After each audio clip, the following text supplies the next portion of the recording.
Hello friends, this is Masood Alam. You are watching the Static YouTube channel Knowledge House. তোমাদের deserving class English নিয়ে উপস্থিত হয়েছে, যেটার জন্য খুব ডিমান্ড আসছিল। স্যার ইংলিশ ক্লাস কবে শুরু হবে? আলটিমেটলি ইংলিশ ক্লাস শুরু হয়েছে। আলটিমেটলি ইংলিশ ক্লাস শুরু করেছি। যারা অ্যাসপিরেন্টস রয়েছে, অল কম্পিটিটিভ এক্সামের জন্য খাটাখাটি করছো, তারা আমার সাথে জুড়ে যেতে পারো। আশা করি কিছু না কিছু উপকার হবেই।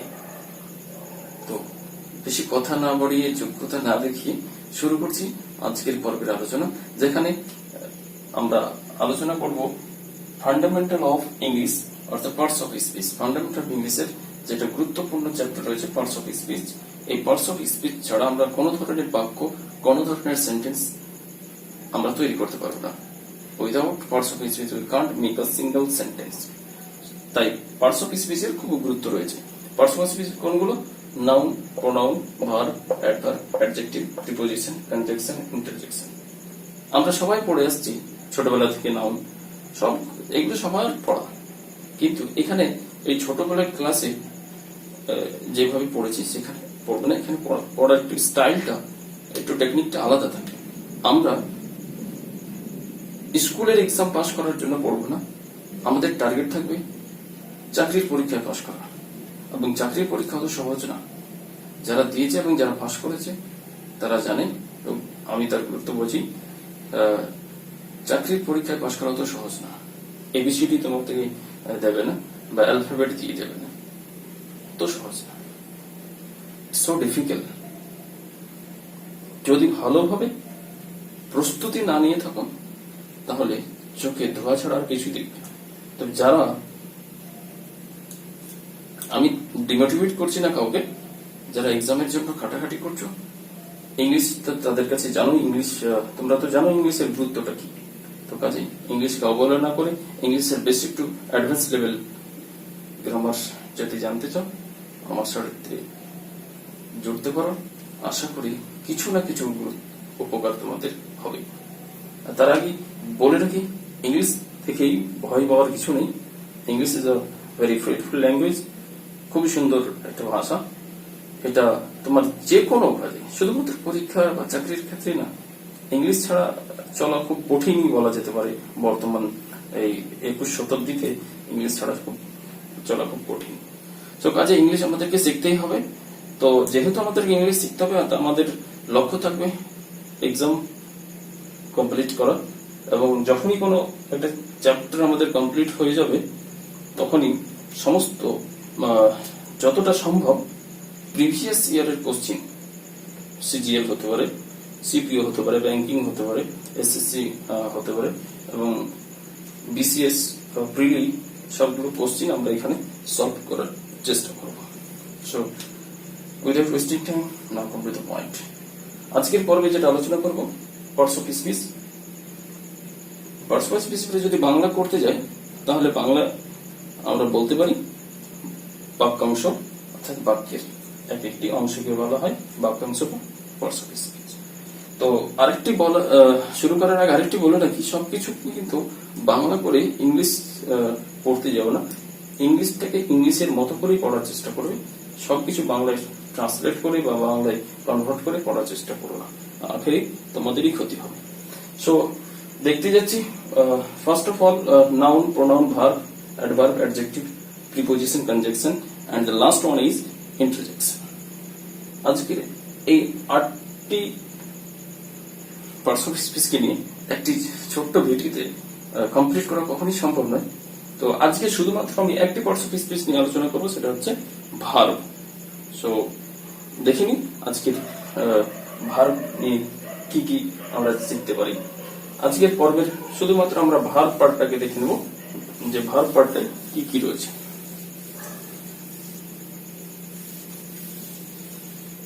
হোয়াট ইজ ভার্ব যদি আমরা দেখি,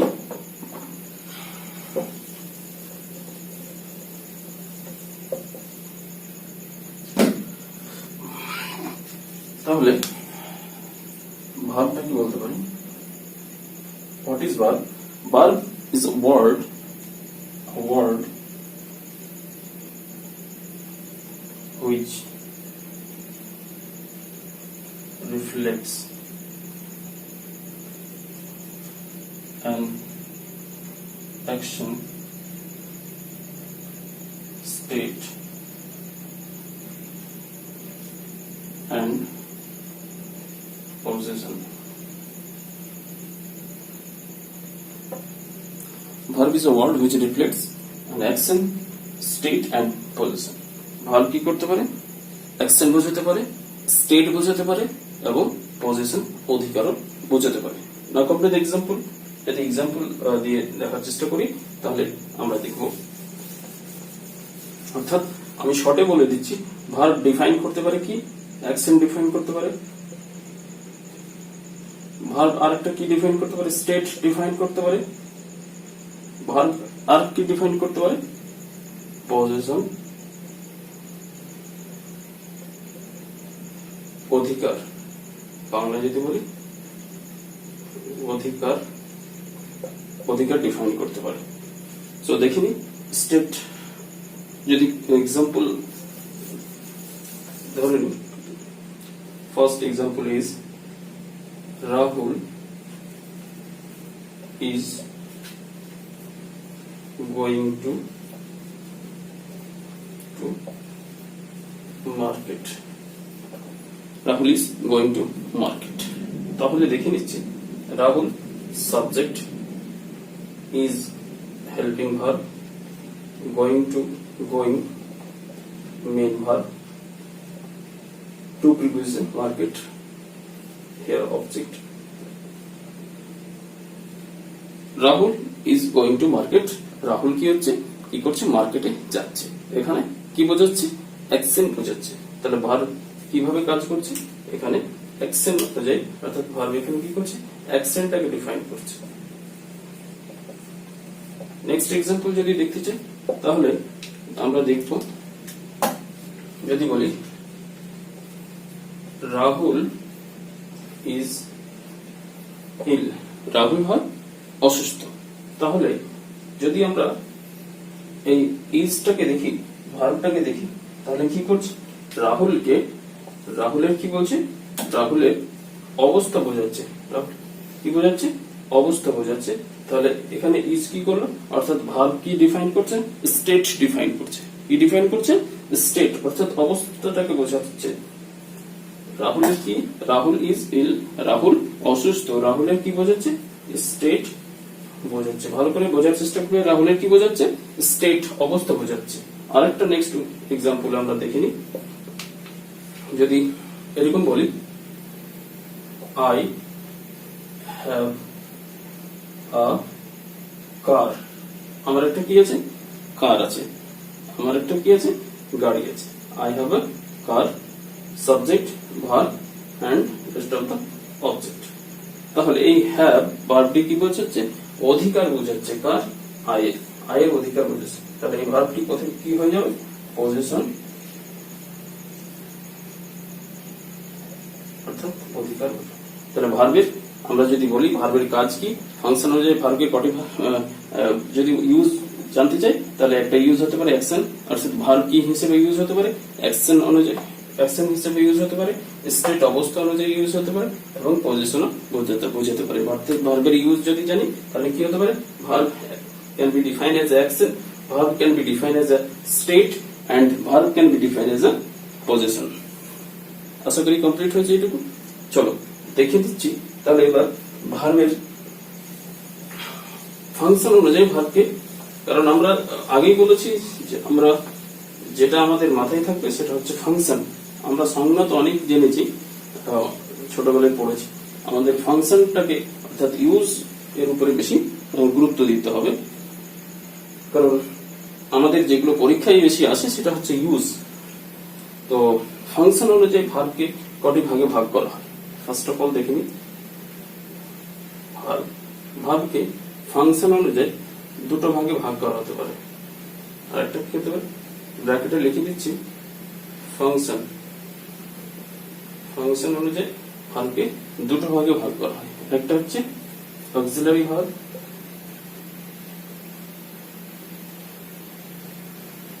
অক্সিলারি, আর আরেকটা হচ্ছে মেন। এটা হচ্ছে অক্সিলারি ভার্ব, এটা হচ্ছে মেন। অক্সিলারি ভার্ব এর মধ্যে কোনগুলো পড়ছে? যদি অক্সিলারি ভার্বের মধ্যে আমরা দেখতে চাই তাহলে হয়ে যাবে am, is, are, was, were, has, have, etc. Main verb কোনগুলো বলতে পারি? মেইন ভার্ব বলতে পারি stop, eat, run, catch, etc. অনেক কিছু আছে। অক্সিলারি ভার্ব কে যদি আবার ভাগ করি, অক্সিলারি ভার্বের দুটো ভাগ রয়েছে, একটা হচ্ছে পিওর মডেল অক্সিলারি, আর আরেকটা ভাগ রয়েছে সেমি মডেল অক্সিলারি। এটা আমরা পরে আলোচনা করব। আমরা শুধু দেখতে যাচ্ছি ভার্বের ফাংশন অনুযায়ী ভার্ব দুটো ভাগে ভাগ করা হচ্ছে, একটা হচ্ছে অক্সিলারি ভার্ব আর একটা হচ্ছে মেইন ভার্ব। অক্সিলারি ভার্বকে আবার দুটো ভাগে ভাগ করা হচ্ছে, একটা হচ্ছে পিওর মডেল অক্সিলারি আর একটা হচ্ছে semi modal auxiliary. Pure modal অক্সিলারির মধ্যে যদি আমরা দেখতে চাই কোনগুলো পড়তে পারে may, might, can, would, shall, should, will, would, etc. Pure. যদি সেমি মডেল অক্সিলারিতে আমরা যদি দেখতে চাই তাহলে কি পড়বে? Dare and need. এই দুটো সেমি মডেল অক্সিলারি ভার্ব। তাহলে এগুলো আমরা পরে আলোচনা করবো। ভার্ব এই ছোট্ট একটা ভিডিওর মধ্যে সম্ভব নয় পুরোটা আলোচনা করা, তবে যতটুকু সম্ভব আমি নিয়ে যাওয়ার চেষ্টা করছি। তাহলে আমরা জানলাম ভার্বের কাজ, ফাংশন অনুযায়ী ভার্বকে দুটো ভাগে ভাগ করা হয়, একটা হচ্ছে অক্সিলারি ভার্ব আর একটা হচ্ছে মেইন ভার্ব। অক্সিলারি ভার্বকে আবার দুটো ভাগে ভাগ করা হচ্ছে, একটা পিওর অক্সিলারি, একটা হচ্ছে সেমি অক্সিলারি। পিওর অক্সিলারির মধ্যে কি পড়ছে? May, might, can, could, shall, should, will, would. আর সেমি মডেল অক্সিলারির মধ্যে ডিআর, নিয়ার পড়ছে। তাহলে আমরা প্রথম থেকে আলোচনা একবার রিপিটে যাচ্ছি। ভার্ব কাকে বলে? ভার্ব যদি বলি, verb is a word which reflects an action, state and position. Verb কিভাবে ইউজ হতে পারে? স্টেট অনুযায়ী ইউজ হতে পারে, অর্থাৎ অবস্থা বোঝাতে পারে। ভার্ব কি বোঝাতে পারে? অ্যাকশন বোঝাতে পারে। ভার্ব কি বোঝাতে পারে? পজিশন বোঝাতে পারে। আমরা উদাহরণ দিয়ে দেখলাম। আরেকটা ভার্বের ভাগে যাচ্ছি। ভার্বকে অবজেক্ট অনুযায়ী কটি ভাগে ভাগ করা হয়? যদি আমরা দেখি ভার্বকে ফাংশন অনুযায়ী দুটো ভাগে ভাগ করা হচ্ছে মেইনলি, এবং অবজেক্ট অনুযায়ী যদি ভার্বকে কটি ভাগে ভাগ করা হয় আমরা যদি দেখি তাহলে দেখব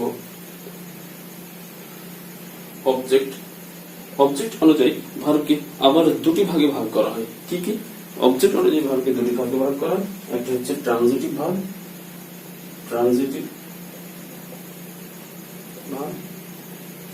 আরেকটা হচ্ছে ইনট্রানজিটিভ ভার্ব।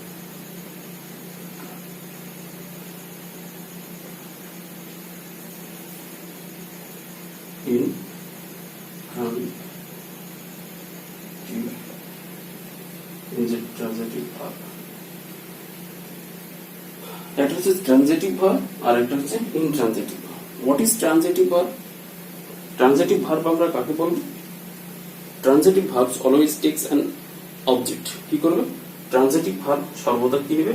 অবজেক্ট নেবে। যদি এভাবে লিখি, it will take an object and intransitive verb কি করবে না?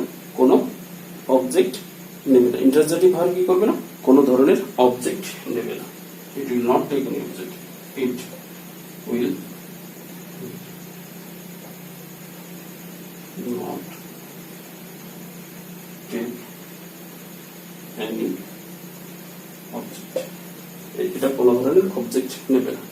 তাহলে ট্রানজিটিভ ভার্ব কি করে? সবসময় একটি অবজেক্ট নেবে।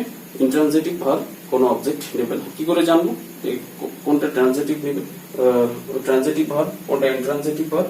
এটা জানার জন্য কিছু উদাহরণ দেখে নিই আমরা। ফার্স্ট এক্সাম্পল যদি আমি দেখতে যাই, ধরুন লিখি দ্য ড্রাইভার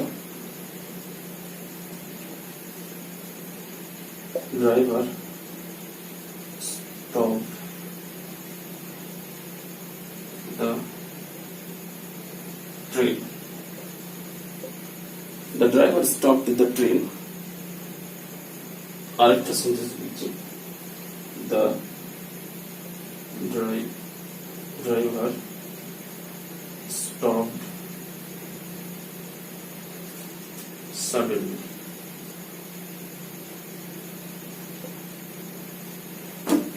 কি বলেছি ডেফিনিশন বলেছি, ট্রানজিটিভ ভার্ব কি অবজেক্ট নেবে, ইন্ট্রানজিটিভ ভার্ব অবজেক্ট নেবে না। The driver subject, stopped main verb and the train object.